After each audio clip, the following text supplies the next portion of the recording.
हूँ मराठा साम्राज्य के बारे में, जिसमें मैं छत्रपति शिवाजी महाराज और उनके उत्तराधिकारियों का इतिहास। तो चलिए इस वीडियो की शुरुआत करते हैं और पढ़ते हैं मराठा साम्राज्य के बारे में। तो वीडियो की शुरुआत यहाँ से करेंगे शिवाजी महाराज का इतिहास, लेकिन सबसे पहले बात करते हैं शिवाजी महाराज के प्रारंभिक जीवन पर।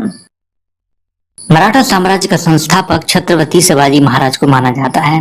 आपको ये प्रश्न बहुत अच्छे से याद रखना है कि मराठा साम्राज्य का संस्थापक किसे माना जाता है? छत्रपति शिवाजी महाराज को माना जाता है। उनके ही द्वारा मराठा साम्राज्य की स्थापना की गई थी।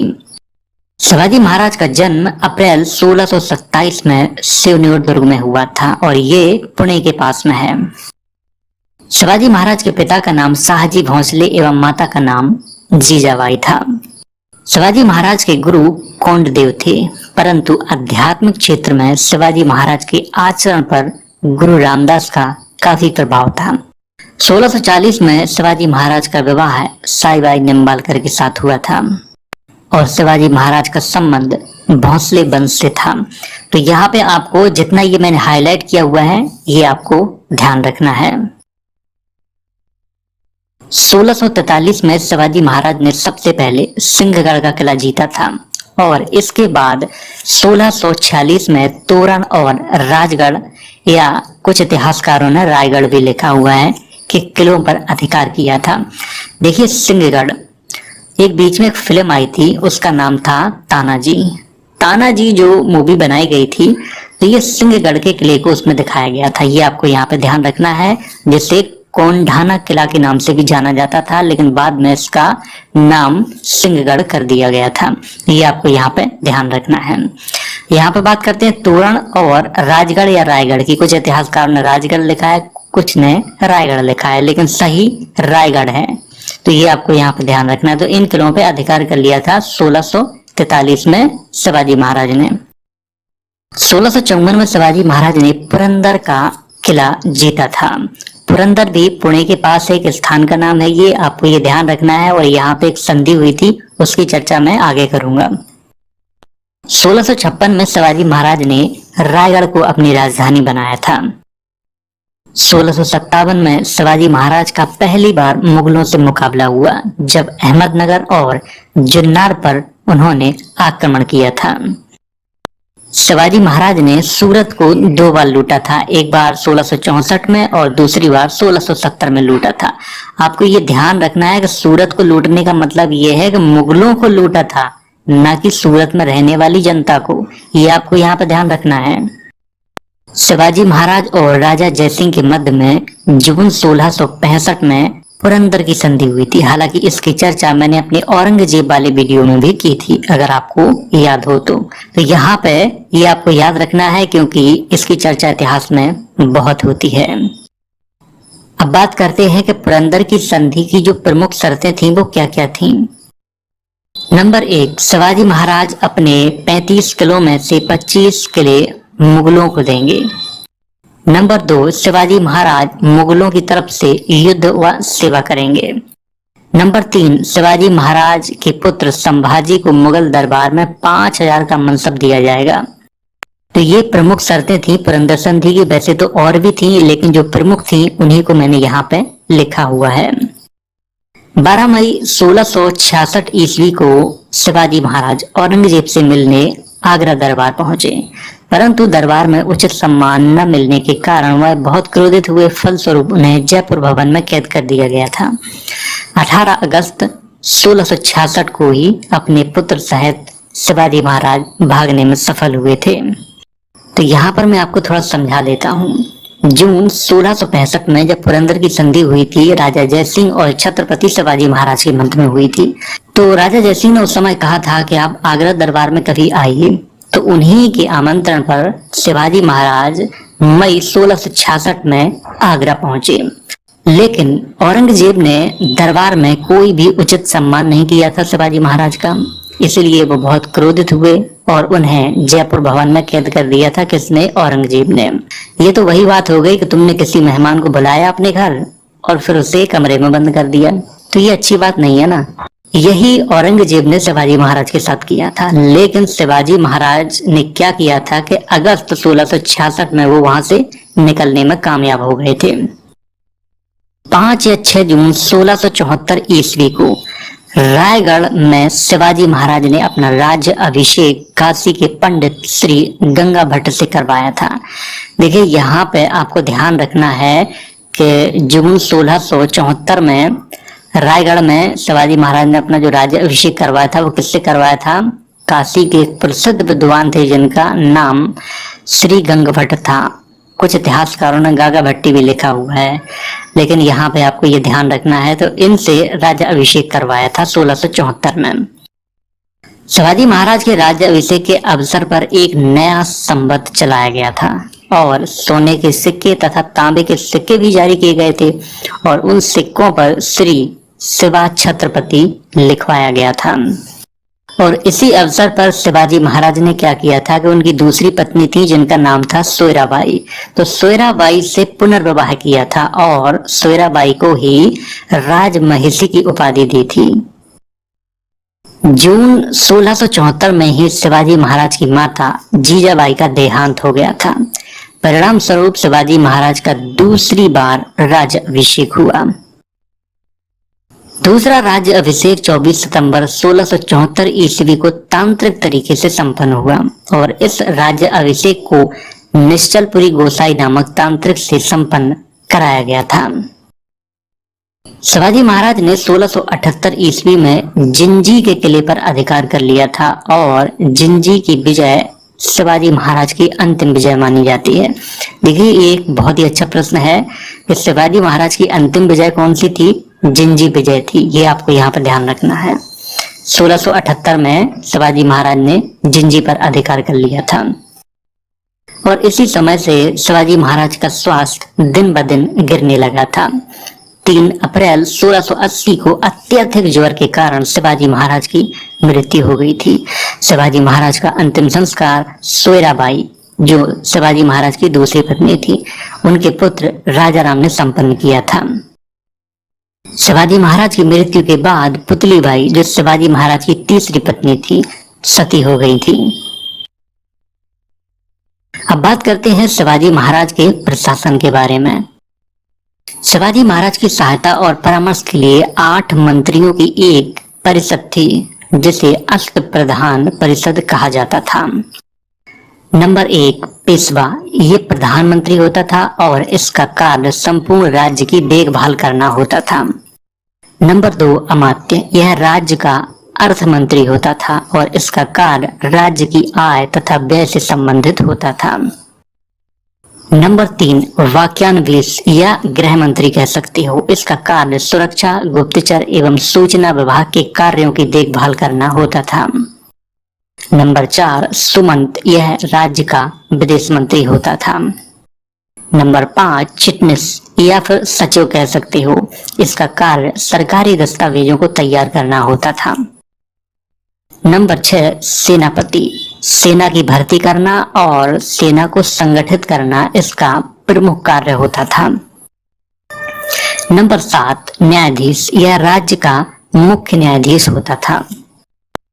नंबर 8 क्षत्रिय पंडित राव, यह धार्मिक मामलों में राजा का मुख्य सलाहकार होता था। तो आपको ये याद रखना है कि जो धार्मिक मामले होते थे तो उसका मुख्य सलाहकार कौन होता था, चाहे तो सद्र कह लो चाहे पंडित राव कह लो। तो यहाँ पर मैं शिवाजी महाराज की धार्मिक नीति पर थोड़ी सी चर्चा करना चाहूंगा। एक तरफ औरंगजेब और दूसरी तरफ शिवाजी महाराज। औरंगजेब हिंदुओं पे कभी जजिया कर लगाता था तो कभी हिंदू राजाओं को धर्म के नाम पर टारगेट करता था, लेकिन शिवाजी महाराज ने अपने साम्राज्य में कभी भी किसी भी मुस्लिम परिवार को या मुस्लिम व्यक्ति को सिर्फ इसलिए निशाना नहीं बनाया कि वो मुस्लिम है। शिवाजी महाराज की धार्मिक नीति बिल्कुल सहिष्णु नीति थी और इसकी गवाही स्वयं मुस्लिम इतिहासकारों ने दी है। शिवाजी महाराज का द्वेष सीधा औरंगजेब से था, न कि इस्लाम से और न इस्लाम को मानने वाली जनता से। शिवाजी महाराज ने अपने संपूर्ण शासनकाल में कभी भी न तो कुरान का अपमान किया, न कोई मस्जिद तोड़वाई, न किसी निर्दोष मुस्लिमों पे अत्याचार किया। ये शिवाजी महाराज की नीति थी, लेकिन इसके ठीक विपरीत औरंगजेब करता था। लेकिन कभी भी शिवाजी महाराज ने उसका बदला लेने के लिए निर्दोष मुस्लिमों पे अत्याचार नहीं किया। शिवाजी महाराज की धार्मिक नीति बहुत ही उच्च लेवल की थी और उसकी तुलना अगर औरंगजेब से की जाए तो मेरे हिसाब से बिल्कुल बेकार है, क्योंकि औरंगजेब शिवाजी महाराज के बिल्कुल विपरीत था। शिवाजी महाराज को भारतीय लोग ऐसे ही अपना आदर्श नहीं मानते, उनमें कुछ तो ऐसा खास था जो उन्हें सारे भारत के लोग अपना आदर्श मानते हैं। शिवाजी महाराज के शासनकाल में मराठा राज्य को 5 भागों में बांटा गया था, जिन्हें प्रांत या सरसूबा कहा जाता था। शिवाजी महाराज अपने क्षेत्र को स्वराज के नाम से पुकारते थे। शिवाजी महाराज की भू राजस्व व्यवस्था मलिक अंबर की भू राजस्व व्यवस्था पर आधारित थी। माप का आधार जरीब थी, जिसे काठी कहा जाता था। यह काठी 5 हाथ और 5 मुट्ठी लंबी होती थी। प्रारंभ में उपज के आधार पर उपज का 1/3 भाग लिया जाता था, परंतु बाद में भूमि कर बढ़ाकर 2/5 कर दिया गया था। चौथ और सरदेश मुखी नामक जो कर थे वो शिवाजी महाराज के द्वारा लगाए गए थे। इनकी चर्चा इतिहास में बहुत होती है। चौथ, यह कर पड़ोसी राज्यों की आय से 1/4 भाग वसूला जाता था। इसको आपको याद रखना है कि पड़ोसी राज्यों की जो आय होती थी उससे 1/4 भाग क्या वसूला जाता था? चौथ वसूला जाता था। ये आपको यहाँ पे ध्यान रखना है। और इसके बदले में शिवाजी महाराज क्या देते थे पड़ोसी राज्यों को? बाहरी आक्रमण से सुरक्षा प्रदान करने के बदले में ये कर लिया जाता था। ये आपको यहाँ पे याद रखना है।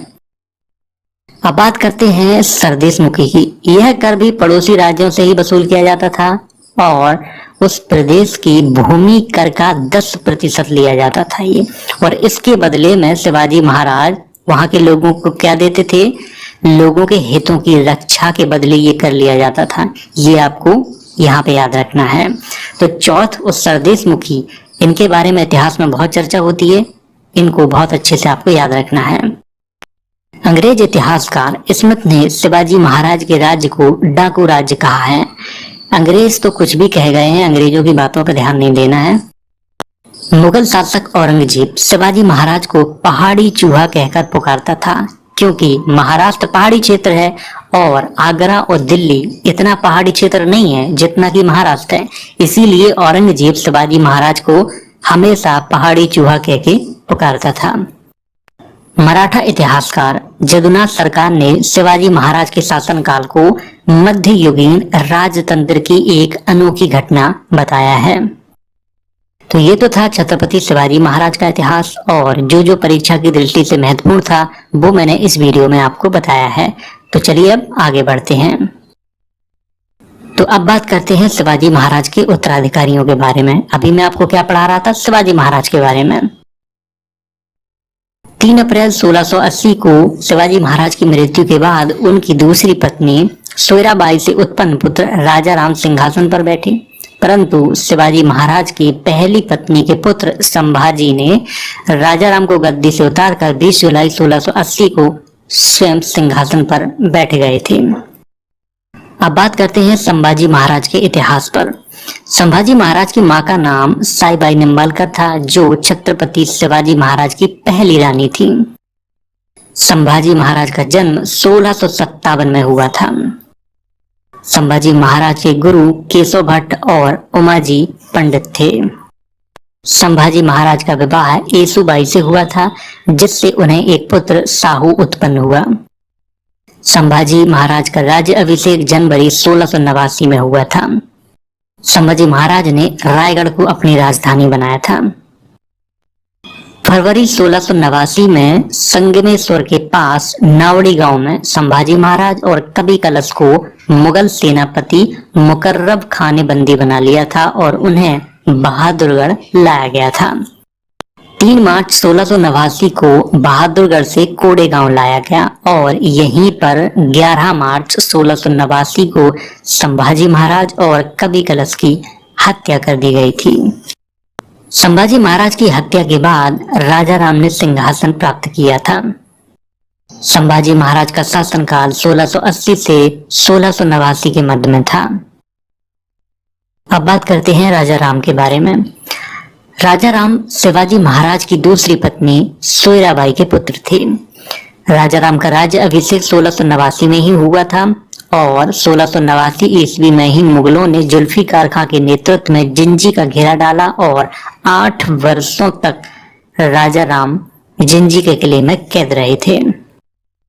1698 ईस्वी में राजा राम ने जिंजी को छोड़कर सतारा को अपनी राजधानी बनाया था। राजा राम ने एक नए पद प्रतिनिधि की नियुक्ति की थी और प्रतिनिधि का पद पेशवा से बड़ा होता था। यहाँ पर थोड़ा मैं आपको समझा देता हूँ। राजा राम ने क्या किया था कि एक प्रतिनिधि के पद का निर्माण किया था और ये प्रतिनिधि किससे बड़ा होता था? पेशवा से बड़ा होता था। यानी कि पहले राजा, फिर प्रतिनिधि, फिर पेशवा। पेशवा प्रधानमंत्री को कहा जाता था। तो यहाँ पे आपको ये ध्यान रखना है कि प्रतिनिधि के पद का निर्माण किसने किया था? राजा राम ने किया था। 1700 ईस्वी में राजा राम की मृत्यु सतारा में हुई थी। राजा राम का शासनकाल 1689 से 1700 के मध्य में था। अब बात करते हैं ताराबाई के इतिहास पर। राजा राम की मृत्यु के बाद उनका अल्पवयस्क पुत्र शिवाजी द्वितीय को राजा बनाया गया।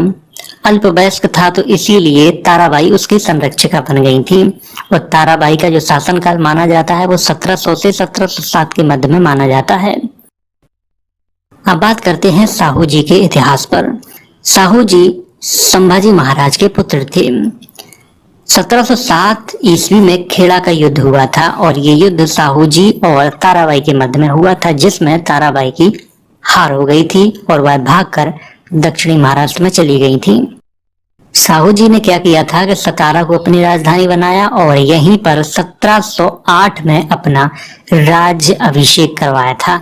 आपको ये ध्यान रखना है कि खेड़ा का युद्ध जीतने के बाद साहू जी ने क्या किया था कि सतारा को अपनी राजधानी बनाया था और एक साल बाद यानी कि 1708 में अपना राज्य अभिषेक भी सतारा में ही करवाया था।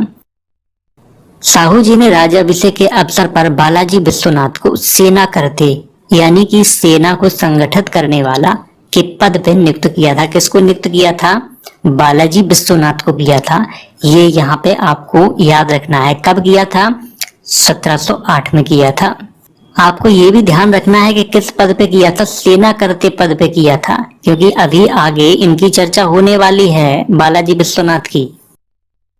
1713 ईस्वी में साहू जी ने बालाजी विश्वनाथ को पेशवा बनाया था। आपको ये यहाँ पे विशेष तौर पे याद रखना है। 1713 में बनाया था बालाजी विश्वनाथ को पेशवा यानी कि प्रधानमंत्री बनाया था और इनकी मृत्यु के बाद 1720 में बाजीराव प्रथम को पेशवा बनाया था। ये आपको यहाँ पे ध्यान रखना है। और बाजीराव प्रथम के बारे में आप सबने सुना होगा क्योंकि एक मूवी आई थी बाजीराव मस्तानी, तो वो आप लोगों ने जरूर देखी होगी। बाजीराव प्रथम ने साहू जी से कहा था, आओ हम इस पुराने वृक्ष के खोखले तने पर प्रहार करें, शाखाएं तो तुरंत गिर जाएंगी। हमारे प्रयत्नों से मराठा पताका कृष्णा नदी से अटक तक फहराने लगेगी। और इसके उत्तर में साहू जी ने कहा था, निश्चित रूप से ही आप इसे हिमालय के पार गाड़ देंगे। निसंदेह आप योग्य पिता के योग्य पुत्र हैं।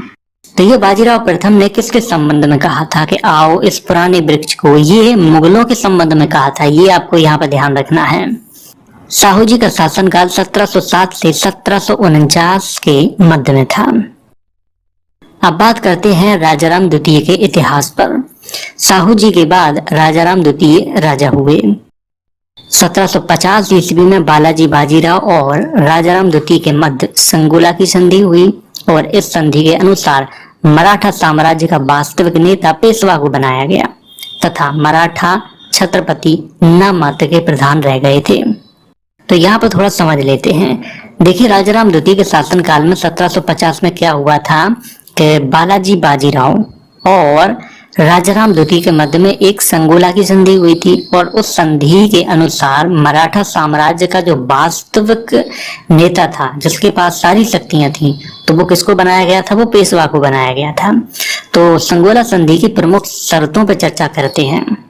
तो नंबर 1, मराठा साम्राज्य का वास्तविक प्रधान पेशवा को माना जाएगा यानी कि प्रधानमंत्री को माना जाएगा। नंबर 2, मराठा साम्राज्य की संपूर्ण शक्ति पेशवा के पास होगी। ये किसकी शर्तें थी? संगोला संधि की शर्तें थी। नंबर 3, मराठा छत्रपति को नाम मात्र का प्रधान माना जाएगा और उनके पास सिर्फ सतारा की छोटी सी जागीर तथा किला दिया जाएगा उन्हें। ये आपको यहाँ पे याद रखना है। नंबर 4, मराठा साम्राज्य की संपूर्ण राजनीति का केंद्र पुणे हो गया था। तो ये थी संगोला संधि की प्रमुख शर्तें। तो 1750 के बाद यानी कि इस संधि के बाद मराठाओं का शासन समाप्त हो गया था। मतलब भोसले वंश का जो शासन था, जो छत्रपति शिवाजी महाराज के उत्तराधिकारियों या फिर कहें वंशजों का शासन था, वो समाप्त हो गया था। इसके बाद किसका शासन आया था? पेशवाओं का शासन आया था। ये आपको यहाँ पे याद रखना है। 1750 के बाद पेशवाओं का शासन आ गया था। पेशवा कौन थे? देखिए, पेशवा मराठा साम्राज्य के प्रधानमंत्री को कहा जाता था। तो इनका जो इतिहास है वो बहुत ही दिलचस्प है। तो वीडियो की शुरुआत यहां से करेंगे बालाजी विश्वनाथ का इतिहास। बालाजी विश्वनाथ को छत्रपति साहू जी ने 1708 में सेना कर्ते के पद पर नियुक्त किया था। इसकी चर्चा मैंने अपने पिछले वाले वीडियो में भी की थी। तो सेना कर्ते कौन होता था? ये सेना को संगठित करने वाला होता था। तो सबसे पहले बालाजी विश्वनाथ को साहू जी ने 1708 में इस पद पर नियुक्त किया था।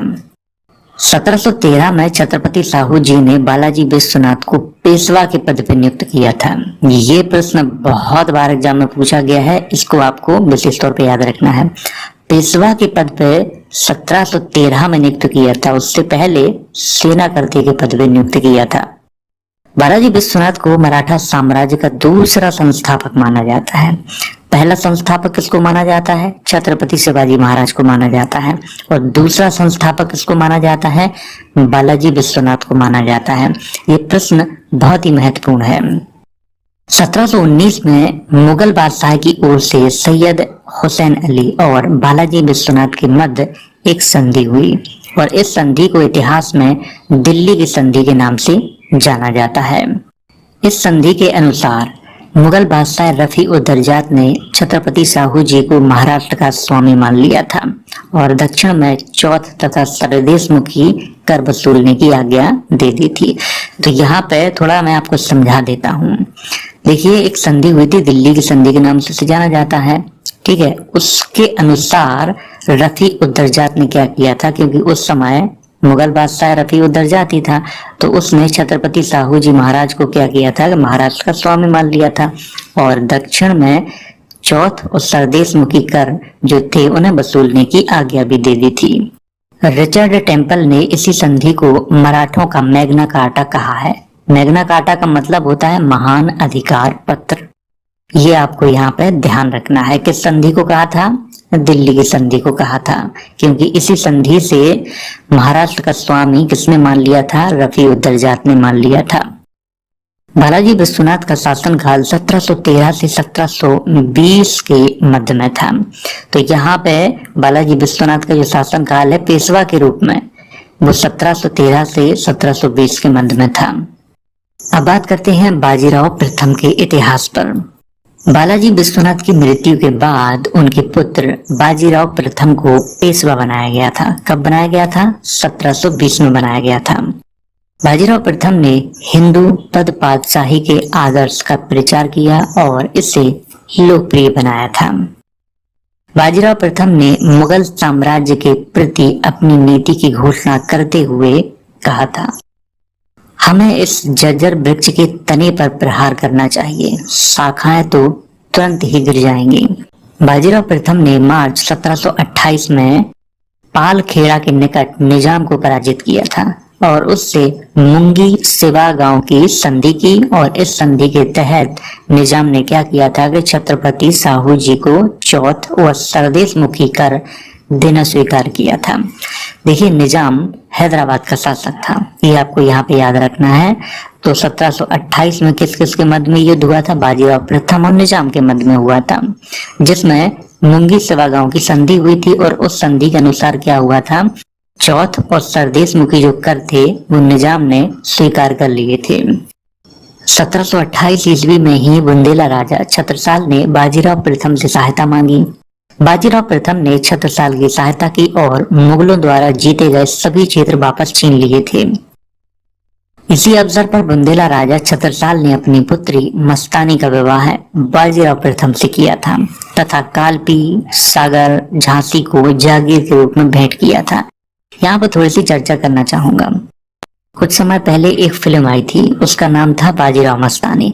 तो उसमें इस कहानी को बहुत अच्छे से दर्शाया गया है, बाजीराव प्रथम और मस्तानी के बारे में।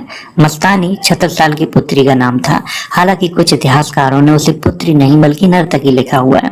आपको मैं पहले ही बता रहा हूँ, क्योंकि इसके संबंध में इतिहास में बहुत विवाद है। कुछ इतिहासकार पुत्री लिखते हैं तो कुछ इतिहासकार नर्तकी लिखते हैं। हालांकि बाजीराव मस्तानी फिल्म में मस्तानी को छत्रसाल की पुत्री दिखाया गया है, लेकिन इतिहास में इसके अलग अलग चर्चे हैं। 1737 ईस्वी में बाजीराव प्रथम के नेतृत्व में पेशवाओं ने दिल्ली पर आक्रमण किया था, परंतु किसी भी मुगल ने उनका मुकाबला नहीं किया था। 1737 तक मुगल इतने कमजोर हो गए थे कि वो दूसरे राज्य पे आक्रमण के बारे में सोच ही नहीं सकते थे। उनके मध्य में खुद उत्तराधिकार को लेकर युद्ध चल रहे थे, तो वो दूसरे राज्यों पे आक्रमण कर ही नहीं सकते थे।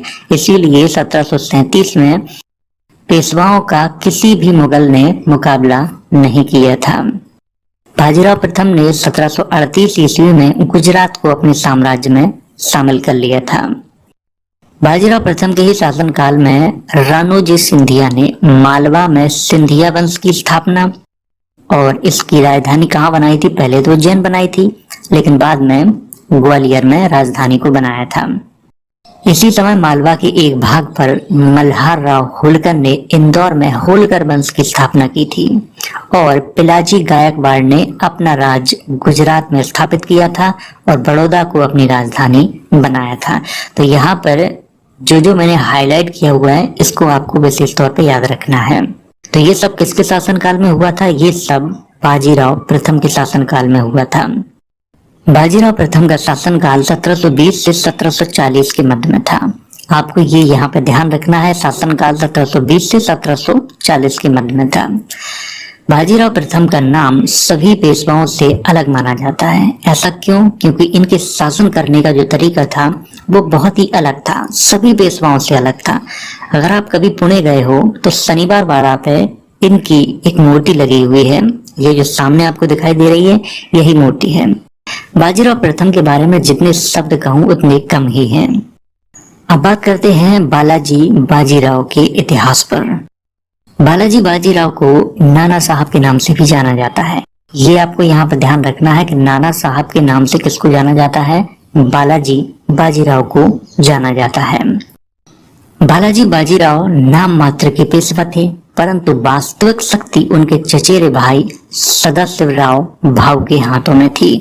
ये आपको यहाँ पर ध्यान रखना है बहुत अच्छे से कि जो वास्तविक शक्ति थी वो किसके हाथों में थी? सदाशिवराव भाऊ के हाथों में थी। लेकिन पेशवा कौन थे? बालाजी बाजीराव थे। 1750 ईस्वी में मराठा छत्रपति राजाराम द्वितीय से संगोला की संधि करके बालाजी बाजीराव ने संपूर्ण राज्य पर अधिकार कर लिया था। इस समय हुआ क्या था कि राजाराम द्वितीय और बालाजी बाजीराव के मध्य में जो संगोला की संधि हुई थी, इसके तहत सारी शक्तियां किसके पास चली गई थी? बालाजी बाजीराव के पास चली गई थी। राजाराम द्वितीय नाम मात्र के छत्रपति रह गए थे। बालाजी बाजीराव के शासनकाल में ही पेशवाओं का सर्वाधिक विकास हुआ था। इस पॉइंट को भी आपको याद रखना है कि पेशवाओं का सर्वाधिक विकास अगर किसी के शासनकाल में हुआ था तो वो बालाजी बाजीराव के शासनकाल में हुआ था। 1742 ईस्वी में पेशवाओं ने ओरछा के बुंदेला सरदार को परास्त कर झांसी तथा उसके आसपास के क्षेत्रों पर अधिकार कर लिया था। पूरे बुंदेलखंड पे ही अधिकार कर लिया था पेशवाओं ने। 1757 में रघुनाथ राव सेना लेकर दिल्ली पहुंचे और मुगल बादशाह के साथ संधि कर अहमद शाह अब्दाली के प्रतिनिधि नजीब उद्दौला को मीर बख्शी के पद से हटा दिया था। इसकी चर्चा मैंने अपने अहमद शाह अब्दाली वाले वीडियो में भी की है। आपको अगर ध्यान होगा, अगर आपने वीडियो देखा होगा तो। यहाँ पर बात करते हैं रघुनाथ राव के बारे में। देखिए उस समय पेशवा कौन थे? पेशवा थे बालाजी बाजीराव थे। बालाजी बाजीराव के पास कोई भी शक्ति नहीं थी। सारी शक्तियां किसके पास थी? उनके चचेरे भाई सदाशिवराव भाऊ के पास थी। रघुनाथ राव कौन थे? तो देखिए रघुनाथ राव, इन्हें तुम सहायक पेशवा मान सकते हो। तो इन्होंने क्या किया था कि 1757 में ये सेना लेकर दिल्ली पहुंचे, मुगल बादशाह से संधि की और अहमद शाह अब्दाली का एक प्रतिनिधि कहाँ रहता था, दिल्ली में रहता था। उसका नाम था नजीब उद दौला, जो कि मीर बख्शी के पद पे था। मीर बख्शी का मतलब होता है कि सेना का सर्वोच्च पद माना जाता था मीर बख्शी का। तो नजीब उद दौला को हटा दिया था रघुनाथ राव ने।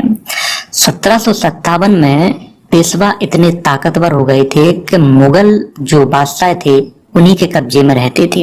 ये आपको यहाँ पर ध्यान रखना है।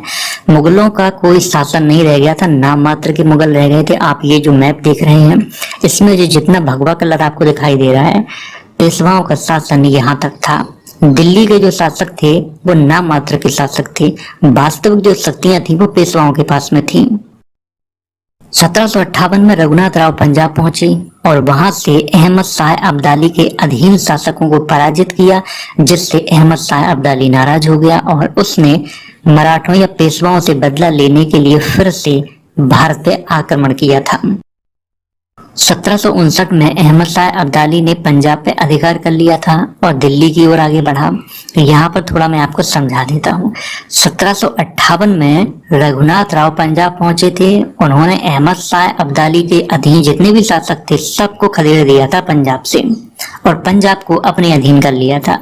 जब ये बात अहमद शाह अब्दाली को पता चली तो वो बहुत नाराज हुआ। उसने क्या किया कि 1759 में पंजाब पे आक्रमण किया और पंजाब को अपने अधिकार में ले लिया था। इसके बाद वो दिल्ली की ओर आगे बढ़ा। क्यों? क्योंकि उसे पेशवाओं कहें या फिर मराठों कहें उनसे बदला लेना था और यही कारण था पानीपत के तृतीय युद्ध का। तो पानीपत का जो तृतीय युद्ध हुआ था वो 14 जनवरी 1761 को हुआ था। किस किस के मध्य में हुआ था? पेशवाओं और अहमद शाह अब्दाली के मध्य में हुआ था। ये आपको यहाँ पर ध्यान रखना है। हालांकि इसकी चर्चा मैंने अपने अहमद शाह अब्दाली वाले वीडियो में भी की थी। इस युद्ध में जाट राजाओं, राजपूतों एवं सिखों ने पेशवाओं का साथ नहीं दिया था। इस युद्ध में पेशवाओं की तरफ से इब्राहिम खान ने तोपखाने का नेतृत्व किया था और इंदौर के मल्हार राव होलकर पानीपत का मैदान छोड़कर ही भाग गए थे। पानीपत का जब तृतीय युद्ध हुआ था तो महाराष्ट्र के प्रत्येक घर से कोई न कोई व्यक्ति ने इस युद्ध में भाग लिया था। ये आपको यहाँ पर ध्यान रखना है। और इस युद्ध में इब्राहिम खान ने तोपखाने का नेतृत्व किया था पेशवाओं की तरफ से। यहाँ पे ये भी ध्यान रखना है कि जाट राजाओं ने, राजपूतों ने और सिखों ने इस युद्ध में भाग नहीं लिया था। सीधे तौर पे कहें तो पेशवा और मराठा ही थे जिन्होंने अहमद शाह अब्दाली से मुकाबला किया था। पानीपत के तृतीय युद्ध में पराजित होने के कारण बालाजी बाजीराव अपनी हार बर्दाश्त नहीं कर पाए और 1761 में ही उनकी मृत्यु हो गई थी। बालाजी बाजीराव का शासनकाल 1740 से 1761 के मध्य में था। अब बात करते हैं माधवराव के इतिहास पर।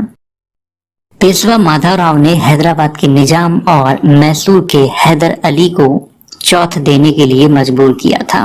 किस किस को किया था? निजाम को किया था और हैदर अली को किया था। पेशवा माधवराव के ही शासनकाल में मुगल बादशाह शाह आलम द्वितीय ने अंग्रेजों की संरक्षणता को छोड़कर पेशवाओं की संरक्षणता स्वीकार की थी। मुगल इस समय इतने कमजोर हो गए थे कि वो स्वतंत्र रूप से शासन भी नहीं कर पा रहे थे। कभी अंग्रेजों के संरक्षण में चले जाते थे तो कभी पेशवाओं के संरक्षण में चले जाते थे। 1772 ईस्वी में क्षय रोग से पेशवा माधवराव की मृत्यु हो गई थी और उनकी मृत्यु के साथ ही पेशवा साम्राज्य का पतन प्रारंभ हो गया था।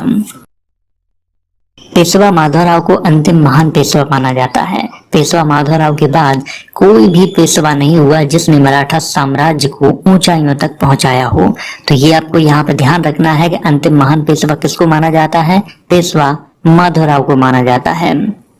पेशवा माधवराव की मृत्यु के बाद उनके छोटे भाई नारायण राव को पेशवा बनाया गया, परंतु 1773 में उनके चाचा रघुनाथ राव ने पेशवा बनने के लिए नारायण राव की हत्या कर दी थी। पेशवा माधवराव का शासनकाल 1761 से 1772 के मध्य में था। अब बात करते हैं माधव नारायण राव के इतिहास पर। पेशवा माधव नारायण राव किसके पुत्र थे? नारायण राव के पुत्र थे। पेशवा माधव नारायण राव की अल्पायु के कारण नाना फडणवीस, जिन्हें बालाजी जनार्दन के नाम से भी जाना जाता था, ग्रांड डफ ने इन्हें ही मराठों या फिर कहें पेशवाओं का मैकियावेली कहा था कि नेतृत्व में पेशवा सरदारों ने क्या किया कि राज्य की देखभाल के लिए 12 भाई सभा के नाम से एक परिषद बनाई थी। ये आपको यहाँ पर ध्यान रखना है, क्योंकि माधव नारायण राव की अल्पायु होने के कारण नाना फडणवीस ने क्या किया था कि 12 भाई सभा के नाम से एक परिषद बनाई थी, जिससे राज्य की अच्छे से देखभाल की जा सके। और ये पॉइंट आपको खास तौर पे यहाँ पे याद रखना है कि नाना फडणवीस को मराठों का मैकियावेली कहा जाता है, और ये किसने कहा था? ग्रांड डफ ने कहा था। अब बात करते हैं प्रथम आंग्ल मराठा युद्ध के बारे में। कर्नल कीटिंग के नेतृत्व में एक अंग्रेजी सेना सूरत पहुंची। 1775 में आरस के मैदान में अंग्रेजों एवं पेशवा सेना के मध्य भीषण युद्ध हुआ, और इस युद्ध में पेशवा की हार हुई थी। तो यहाँ पर मैं आपको थोड़ा समझा देता हूँ। 1772 के बाद जो पेशवा थे वो दो भागों में बट गए थे। एक तरफ रघुनाथ राव थे जो कि पेशवा बनना चाहते थे, और दूसरी तरफ माधव नारायण राव जो कि पेशवा थे। तो रघुनाथ राव ने क्या किया था कि अंग्रेजों के सहयोग से वो पेशवा बनना चाहते थे, इसीलिए उन्होंने क्या किया था कि अंग्रेजों को सूरत भेजा था कि तुम जाइए सूरत पे आक्रमण कीजिए। अगर पेशवा हार जाते हैं और मैं पेशवा बनता हूँ तो सूरत का पूरा क्षेत्र मैं तुम्हें दे दूंगा। इसीलिए कर्नल कीटिंग के नेतृत्व में अंग्रेजों ने एक सेना भेजी थी सूरत, और 1775 में आरस के मैदान में युद्ध हुआ जिसमें पेशवाओं की हार हो गई थी। 1782 में सालबाई की संधि सिंधिया की मध्यस्थता के कारण पेशवा और अंग्रेजों के मध्य में हुई थी। अक्टूबर 1795 में पेशवा माधव नारायण राव ने आत्महत्या कर ली थी, क्योंकि वह नाना फडणवीस के मनमाने शासन से बहुत परेशान हो गए थे। पेशवा माधव नारायण राव का शासनकाल 1774 से 1795 के मध्य में था। अब बात करते हैं बाजीराव द्वितीय के इतिहास पर। पेशवा बाजीराव द्वितीय रघुनाथ राव के पुत्र थे। दिसंबर 1802 ईस्वी में बसीन की संधि बाजीराव द्वितीय और अंग्रेजों के मध्य में हुई थी। इस संधि की प्रमुख शर्तें थी। नंबर 1, पेशवा बाजीराव द्वितीय ने अंग्रेजों की संरक्षणता स्वीकार कर ली थी और एक अंग्रेजी सेना पूना में रखना भी स्वीकार कर लिया था। नंबर 2, पेशवा बाजीराव द्वितीय ने गुजरात, ताप्ती तथा नर्मदा नदी के क्षेत्र और तुंगभद्रा नदी के आसपास के जो प्रदेश थे वो अंग्रेजों को दे दिए थे। नंबर 3, अंग्रेजों ने बाजीराव द्वितीय को पेशवा स्वीकार किया था। अब बात करते हैं द्वितीय आंग्ल मराठा युद्ध के बारे में। देवगांव की संधि दिसंबर 1803 में भोंसले और अंग्रेजों के मध्य में हुई थी। इस संधि के अनुसार भोंसले ने अंग्रेजों को बालासोर, कटक और बरदा नदी के पश्चिम का सारा जो राज्य था वो सौंप दिया था। सुरजी अर्जन गांव की संधि दिसंबर 1803 में ही सिंधिया और अंग्रेजों के मध्य में हुई थी। इस संधि के अनुसार सिंधिया ने अंग्रेजों को गंगा और यमुना के बीच का जो अपना सारा का सारा राज्य था, जिसमें जयपुर और गोहद के किले थे, वो सभी अंग्रेजों को दे दिए थे। अब बात करते हैं तृतीय आंग्ल मराठा युद्ध के बारे में। पेशवाओं ने पूना के अंग्रेजी रेसिडेंसी में आग लगा दी थी और किरकी नामक स्थान पर अंग्रेजी कैंप पर आक्रमण कर दिया था। इसी बीच अंग्रेज और पेशवा सेना के मध्य युद्ध हुआ, परंतु अंत में पेशवा सेना ने आत्मसमर्पण कर दिया था। पेशवा और अंग्रेजों के मध्य पूना की संधि हुई। 13 जून 1817 को पूना की संधि बाजीराव द्वितीय और अंग्रेजों के मध्य में हुई थी। इस संधि के अनुसार बाजीराव द्वितीय को मराठा संघ की प्रधानता छोड़नी पड़ी थी। बाजीराव द्वितीय को कुछ किले अंग्रेजों को देने पड़े, परंतु इस संधि से पेशवा बाजीराव द्वितीय संतुष्ट नहीं थे, क्योंकि यह संधि पेशवा बाजीराव द्वितीय की इच्छा के विरुद्ध हुई थी। 1 जनवरी 1818 को भीमा कोरेगांव का युद्ध हुआ। पेशवा और अंग्रेजी सेना के मध्य में ये युद्ध हुआ था, जिसमें पेशवा सेना का नेतृत्व बाजीराव द्वितीय, बापू गोखले, अप्पा देसाई कर रहे थे। अंग्रेजी सेना का नेतृत्व कैप्टन एफ स्टॉन्टन के हाथों में था, जिसमें केवल 834 सैनिक थे और दोनों सेनाओं के मध्य युद्ध हुआ और इस युद्ध में पेशवा सेना की हार हुई। और इस युद्ध के बाद पेशवा बाजीराव द्वितीय ने जून 1818 में सर जॉन मैलकम के सामने आत्मसमर्पण कर दिया था। अंग्रेजों ने पेशवा बाजीराव द्वितीय को 8 लाख रुपए वार्षिक पेंशन पर कानपुर के समीप बिठूर में अपने आखिरी दिन बिताने की आज्ञा दे दी थी। इसी समय अंग्रेजों के द्वारा पेशवा पद को समाप्त कर दिया गया था और मराठा साम्राज्य का शासन छत्रपति शिवाजी महाराज के वंशज प्रताप सिंह को सौंप दिया गया था। मराठा साम्राज्य का अंतिम छत्रपति शाहजी अप्पा साहब को माना जाता है। यहाँ पे आपको याद रखना है कि 1772 के बाद पेशवाओं का जो साम्राज्य था वो धीरे धीरे गिरने लगा था, क्योंकि इसके बाद कोई भी ऐसा पेशवा नहीं हुआ था जो अपने साम्राज्य को आगे बढ़ा सकता था। इसके बाद क्या हुआ कि अंग्रेजों के साथ संधि कर करके पेशवाओं ने अपना साम्राज्य आगे बढ़ाया और 1818 में अंत हो गया था।